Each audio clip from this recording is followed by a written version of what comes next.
हरे कृष्णा। श्री प्रभुपाद जी का उपदेशामृत।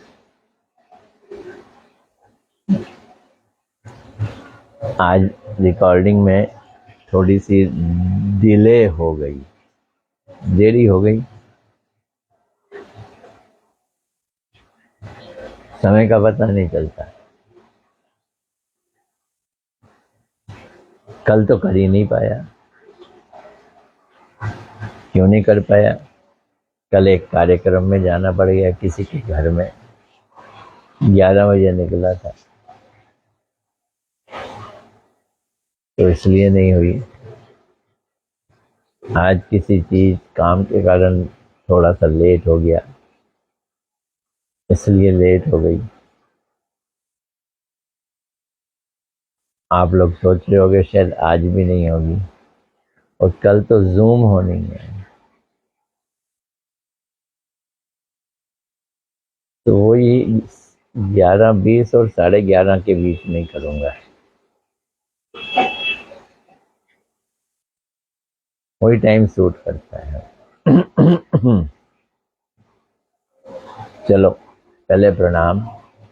नमो विष्णुपदाय राधिकाय प्रियात्मने श्री श्रीमद् भक्ति वेदांत नारायण गोस्वामी इति नामिने। श्री कृष्ण लीला कथने सुदक्षम औदार्य माधुर्य गुणेश्च युक्तम वरम वरेण्यम पुरुषम महांतम नारायणं तमाम शिरसा नमामि।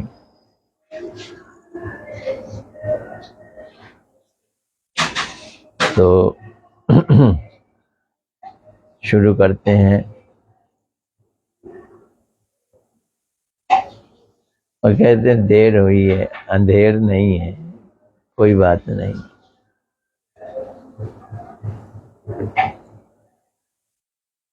कल तो मैं कार्यक्रम पे चला गया। ऐसे समय में बड़ी अटपटी स्थिति आ जाती है। जब दोपहर का किसी के घर में कार्यक्रम हो, कोई निमंत्रण दे, तो क्या करें भाई? तो शाम को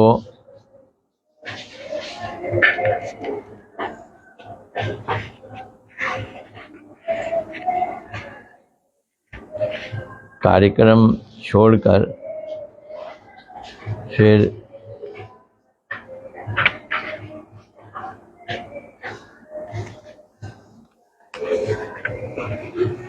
मतलब दोपहर का कार्यक्रम हो तो फिर ये रिकॉर्डिंग दिक्कत आ जाती है, ये मैं कहना चाहता हूँ। तो आ गई, क्या आ गई? कल मैंने किया ही नहीं, आज थोड़ा लेट हो गया, तो इसलिए मैं मस्ती ले रहा था कि देर है अंधेर नहीं है। सॉरी। आज का पहला प्रश्न,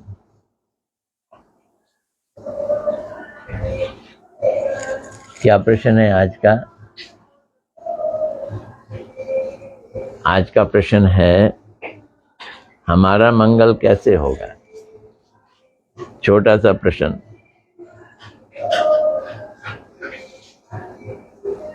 प्रभुपाद जी ने इसका उत्तर दिया है। उत्तर छोटा नहीं है। आज एकादशी भी है।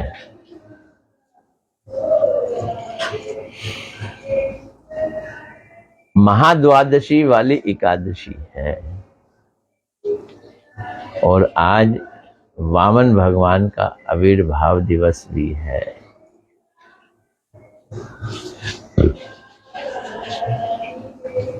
इसे श्रवण महाद्वादशी भी कहा जाता है।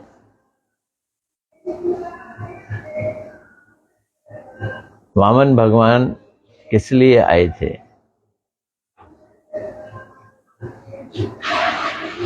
बड़ी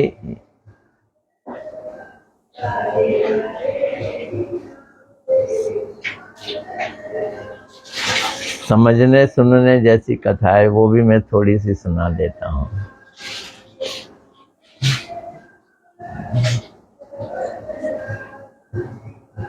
बलि महाराज ने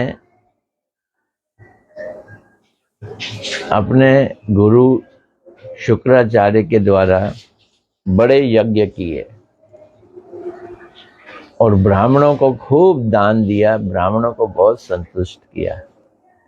यज्ञों के द्वारा ब्राह्मणों को संतुष्ट करने के कारण उनके अंदर बहुत बहुत अधिक ताकत आ गई और उन्होंने स्वर्ग पे हमला कर दिया। देवता लोग बलि महाराज की ताकत देखकर बृहस्पति जी के पास गए, अपने गुरु के पास गए कि उनको उनके गुरु से ताकत मिल गई है, आप हमें ताकत दो। और बृहस्पति जी ने कहा कि बलि महाराज जी के पास बड़ी ताकत आ गई है ब्राह्मणों की सेवा करने के कारण, अपने गुरु की सेवा करने के कारण और गुरु के द्वारा अनेकों यज्ञ कराने के कारण। अभी तुम लड़ नहीं सकते, तो तुम स्वर्ग छोड़कर भाग जाओ, स्वर्ग छोड़कर भाग जाओ। कौन कह रहे हैं? बृहस्पति जी कह रहे हैं। सब देवता लोग भाग गए। फिर देवताओं की मैया अदिति ने अपने पति से रोते रोते कहा, मेरे से अपने बच्चों की हालत देखी नहीं जा रही। पति ने थोड़ा भक्ति का ज्ञान दिया, होनी होके छोड़ रहती है, अपने प्रारब्ध का फल मिलता है। बोलती है ये कुछ नहीं चलेगा, मुझको मेरे बच्चों का जगह वापस चाहिए। बोलते हैं देखो अभी बलि महाराज जी यज्ञ और ब्राह्मणों की सेवा के कारण बहुत शक्तिशाली हो चुके हैं और तुम चाहो तो तुम भगवान को प्रसन्न कर लो, वो तुम्हारा काम कर सकते हैं। तो वो बोलती मैं भगवान को कैसे प्रसन्न करूं? तो उन्होंने प्रार्थना बताई, बड़ी अच्छी प्रार्थना है। किसने बताई? अदिति जी के पति कश्यप जी ने बताई।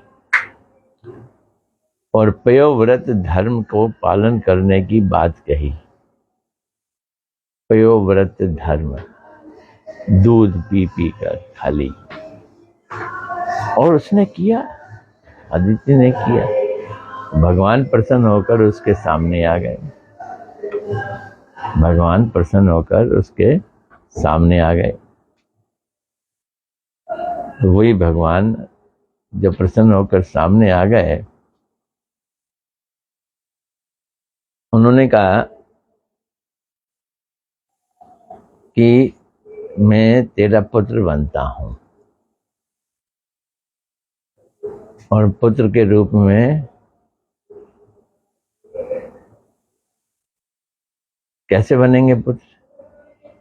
तो पहले वो कश्यप जी के हृदय में गए, कश्यप जी के हृदय से फिर वो अदिति के हृदय में आ गए और फिर गर्भ में भी आ गए।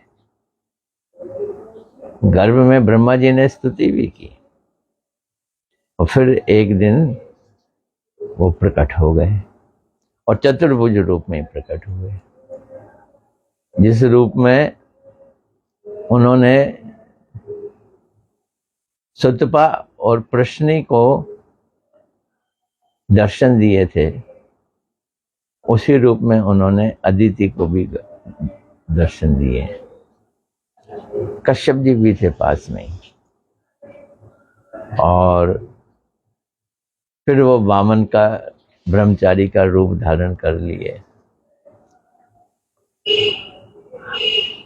और खुद भगवान बोले कि उनमें बड़ी ताकत आ गई है, बलि महाराज में। और देवता लोग उन्हें जीत नहीं सकते हैं, तो मुझे छल करना पड़ेगा। और वो बलि महाराज जी के पास दान लेने के लिए चले गए। 3 पग जमीन मांगी, झगड़ा नहीं किया, लड़ाई नहीं की, नो फाइट। और उसके बाद उन्होंने 3 पग जमीन मांग के त्रिविक्रम रूप धारण किया और बलि का सब कुछ ले लिया। तीसरा पग कहाँ रखे थे? बलि महाराज जी ने सिर रख दिया। शुक्राचार्य की क्रोध आ रहा था, वो मना कर रहे थे इन्हें दान नहीं देना। बलि महाराज जी ने अपने गुरु की नहीं मानी। ये नियम है, अगर गुरु भगवान के विरुद्ध कोई बात करता है तो मत मानो वो बात। और फिर उसको पाश से बांध दिया। फिर प्रहलाद महाराज भी आए, हाथ जोड़ा, मेरा पुत्र है का पुत्र है, ये पौत्र है। फिर छोड़ दिया, कहा कि तू क्यों यज्ञ कर रहा है? और यज्ञ भी छोटा मोटा नहीं, अश्वमेध यज्ञ करता है, तो क्यों यज्ञ कर रहा है? तो बोलते आप जो चाहोगे मैं वही करूंगा। तो बोलते मैं ये चाहता हूं कि तू स्वर्ग छोड़ दे। छोड़ दिए, आप यहां रखो। बोलते तुझे स्वर्ग से बड़ा स्थान दूंगा। स्वर्ग ऊपर है पृथ्वी के, पर मैं तुझे सुतल लोक में भेजूंगा जो नीचे है। बोलते हैं भेज दो, पर एक शर्त है। क्या शर्त है? आपको मेरे घर के द्वार पे रहना पड़ेगा, डोर कीपर बन के, द्वारपाल बन के। भगवान मान गए, द्वारपाल बनकर वहां रह रहे हैं अभी भी। क्यों? जब वो अंदर बाहर आए बलि महाराज तो भगवान को देखें, कितना सुंदर सुयोग मिल गया बलि महाराज जी को। फिर लक्ष्मी जी आई, उन्होंने अपने पति को वापस मांगा। फिर उनके पति लक्ष्मी जी के साथ चले गए, पर एक रूप से वहां भी हैं द्वारपाल के रूप में, और एक रूप से लक्ष्मी जी के साथ चले गए। तो ये संक्षेप में मैंने कथा सुनाई। तो आओ बावन भगवान को अब हम प्रणाम करते हैं, उनके चरणारविंद में हम नतमस्तक होते हैं और उनसे ये प्रार्थना करते हैं कि हमारे अंदर गुरु सेवा की शक्ति हमको प्राप्त हो। और अब हमारा मंगल कैसे हो, प्रभुपाद जी की बात भी सुनते हैं। कृष्ण एवं कृष्ण भक्त उनके चरण कमलों का आश्रय ग्रहण करने से ही हमारा कल्याण होगा। यही प्रश्न है ना, हमारा कल्याण मंगल कैसे होगा? कृष्ण और कृष्ण के भक्तों की शरण लेने से मंगल होगा। जो व्यक्ति स्वयं को कर्ता मानता है उसका कल्याण नहीं हो सकता। कितनी अद्भुत बात है ये। हम दिन रात कुछ ना कुछ करने में लगे हुए हैं, फिर भी हम करता नहीं है। कोई भी व्यक्ति, कोई भी मनुष्य खाली नहीं है, कुछ ना कुछ करता रहता है, लेकिन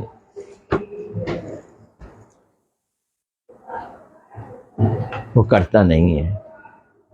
ये भाव नहीं रखना कि मैं करता हूं, करता वाला भाव नहीं रखना।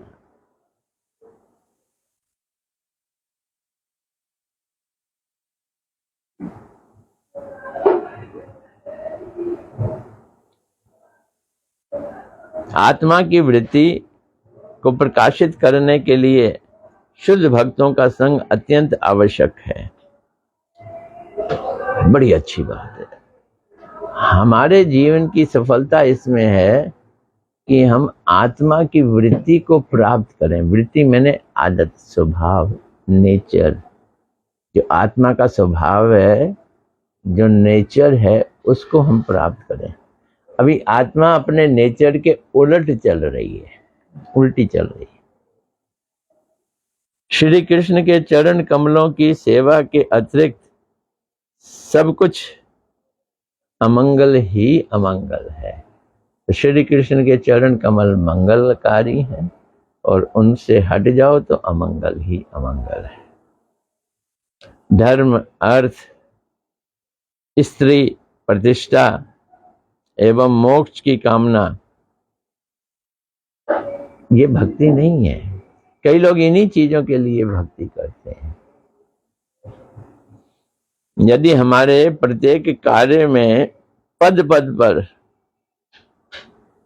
एवं प्रत्येक प्रकार की चिंता में कृष्ण सेवा होती है, तभी सब कुछ ठीक है।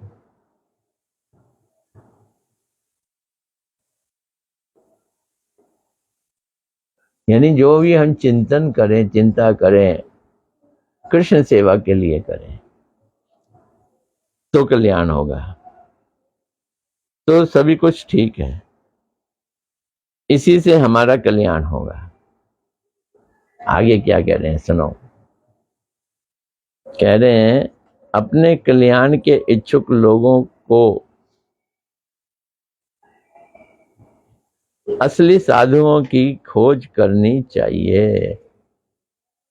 साधुओं की खोज, असली शब्द लिखा है। आजकल साधु नकली ज्यादा है, असली कम है। असली साधुओं की खोज करनी चाहिए।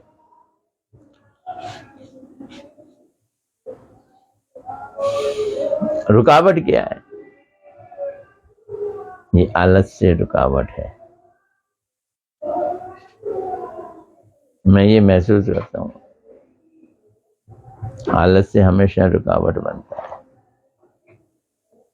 यदि हमारे हृदय में आलस्य है और कपटता है, दूसरा समस्या कपटता है, ये भयंकर समस्या है।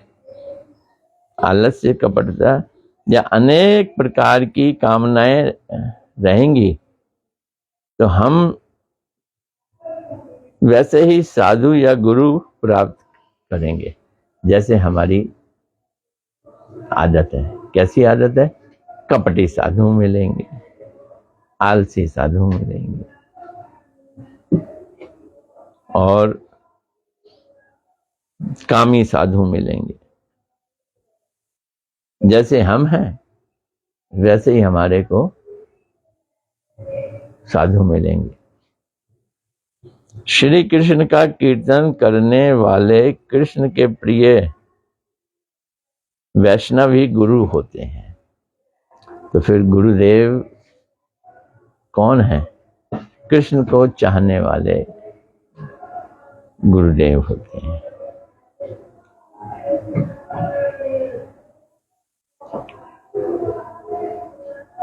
ये गुरुदेव हमें प्राप्त करने हैं जो कृष्ण का कीर्तन करते रहते हैं। ऐसे गुरुदेव के चरण कमलों का आश्रय ग्रहण करने से प्रश्न है ना, मंगल कब होगा? मंगल होता है तो उनका आश्रय ग्रहण करना ही हमारा वास्तविक मंगल होगा। भाग्य यदि अच्छा हो तो कृष्ण कृपा से अवश्य ही हमें सद्गुरु की प्राप्ति होगी। ये भाग्य अच्छा कैसे होता है? तो पिछले जन्मों में हमने सुकृति की होगी तो भाग्य अच्छा होगा। अगर सुकृति नहीं की होगी तो भाग्य अच्छा नहीं हो सकता। तो भाग्य यदि अच्छा हो तो कृष्ण कृपा से अवश्य ही हमें सद्गुरु की प्राप्ति होगी। नहीं तो अभी बोल रहे हैं ना, अगर मन में कपटता है तो हमें गुरु तो मिलेंगे और वो कपटी गुरु ही मिलेंगे। भाग्य अच्छा है, मन साफ है, कपटता मन में नहीं है, भले हम में कितनी भी बुराइयां हों,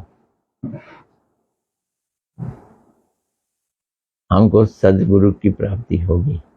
पर शर्त एक ही है, पिछले जन्म की सुकृति होनी चाहिए। यह सुकृति ही भाग्य है। पैसा, धन दौलत, ऐश्वर्य, शोहरत, ये भाग्य की चीज को भाग्य माना ही नहीं है। तो फिर पिछले जन्म की सुकृति हो और हम कोई ऐसा कार्य करें जिससे साधु संघ की प्राप्ति हो। दुष्चरित्र व्यक्ति भागवत का पाठ नहीं कर सकते। अब भागवत के पाठ के ऊपर इंपॉर्टेंस दे रहे हैं। जिनका चरित्र ठीक नहीं है, दुष्चरित्र व्यक्ति श्रीमद् भागवत का पाठ नहीं कर सकते। भक्त भागवत ही श्री भगवान का पाठ एवं हरि कीर्तन कर सकते हैं।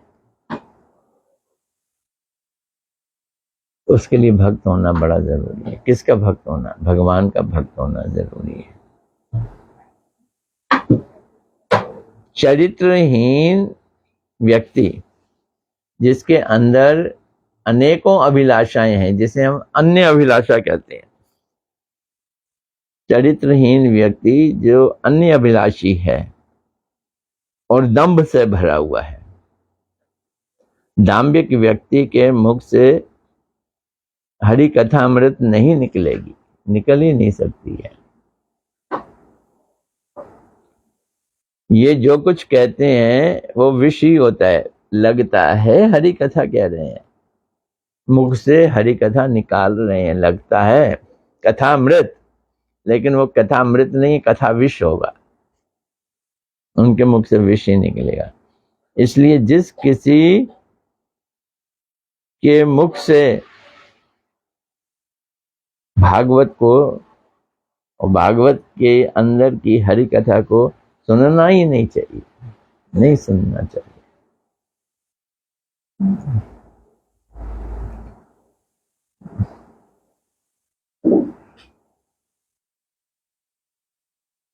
उससे कल्याण के स्थान पर अकल्याण ही होता है। एक और जरूरी चीज, अकल्याण हो जाता है। कल्याण चाहते हो ना आप?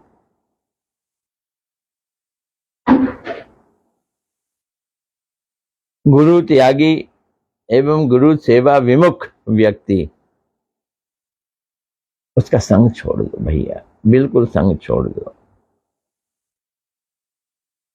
प्रभुपाद जी कह रहे हैं दृढ़ता पूर्वक उसका त्याग कर दो।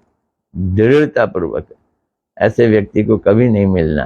दृढ़ता पूर्वक उनका त्याग कर दो। वे असत हैं। क्यों असत हैं? गुरु सेवा के विमुख हैं, इसलिए असत हैं। उनका संग करने से जीवों का सर्वनाश हो जाता है। ऐसे लोगों का संग ही नहीं करना। गुरुनिष्ठ भक्तों से ही हरि कथा सुननी चाहिए। अब किससे हरि कथा सुने? देखें, जो व्यक्ति गुरु के प्रति बहुत जबरदस्त निष्ठा रखता हो।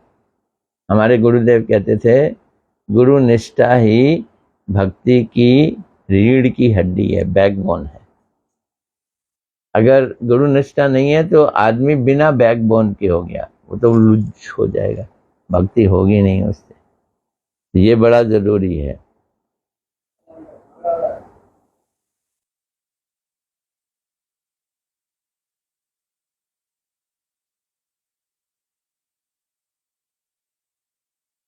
तो जो गुरु त्यागी है, गुरु सेवा के विमुख व्यक्ति है, उसका संग क्यों ना करें? क्योंकि वो असत हैं।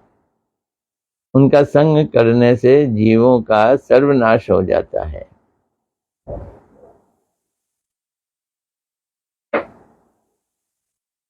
गुरुनिष्ठ भक्तों से ही हरि कथा सुननी चाहिए। एक बात पे बार बार जोर दे रहे हैं गुरु प्रभुपाद जी, जिससे हमारी भी गुरु के प्रति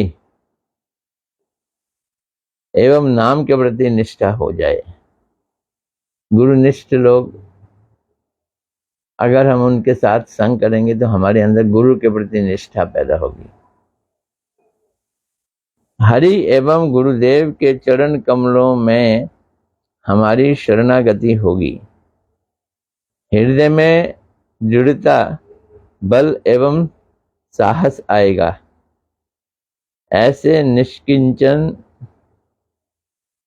गुरुनिष्ठ भक्तों से हरि कथा श्रवण करने से, उनके संग के प्रभाव से हमारे हृदय में ऐसा विचार आएगा कि एकमात्र भक्ति ही कल्याण का मार्ग है। ये बात आएगी कैसे दिमाग से? ये ऐसे भगवान के चरण आश्रित गुरु की शरण लेने से ये बात दिमाग में आएगी। उस समय निर्विशेषवाद, कर्म ज्ञान एवं योग इत्यादि सब कुछ तुच्छ प्रतीत होते हैं। नहीं तो योग बड़ी महान चीज दिखाई देती है। योगाभ्यास करो, लोग बड़े बड़े योगियों के पास जाते हैं।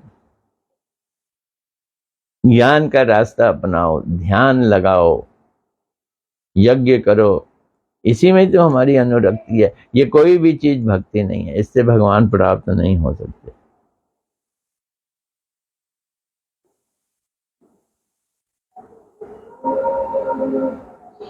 तो जीवों की बहिर्मुख प्रवृत्ति को बदलकर कृष्ण उन्मुख करना ही ऐसे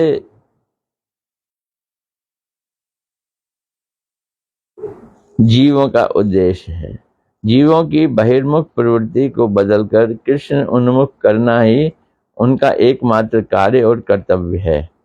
ऐसे शुद्ध भक्तों का संग करना मंगलप्रद होता है। देखो प्रभुपाद जी ने प्रश्न रखा है, मंगल कैसे होगा, और अंत में ये लाइन डाली है, इस जगत में उनका कोई कर्तव्य नहीं है। उन्हें इस जगत में आने की कोई आवश्यकता भी नहीं है। पर क्यों आते हैं? जीवों के अंदर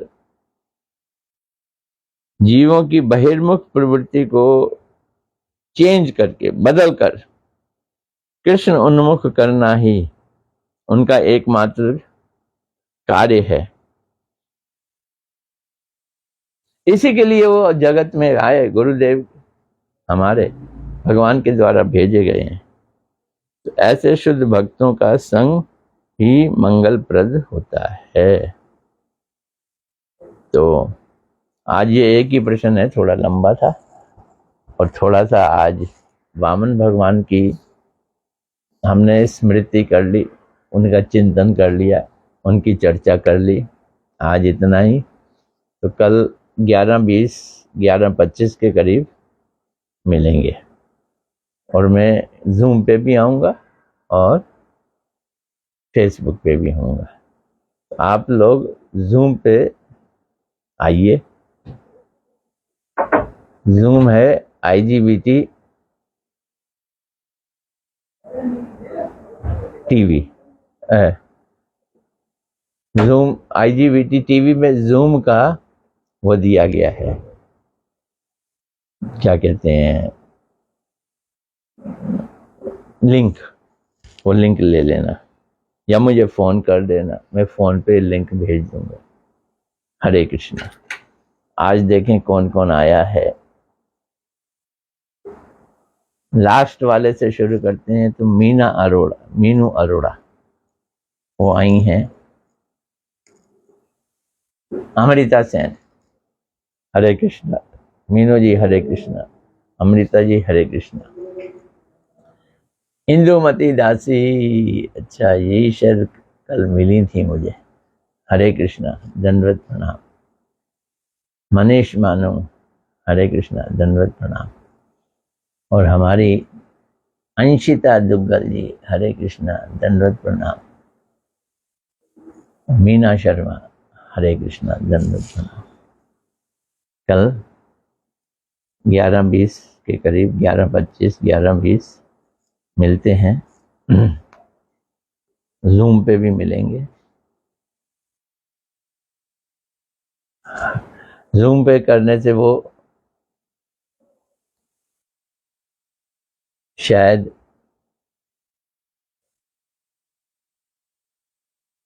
यूट्यूब पे भी चली आए, वरना यूट्यूब पे हमारे भक्त हैं दुआ साहब, चिराग दुआ, वो इस कथा को भी जूम पे भेज ही रहे हैं धीरे धीरे करके।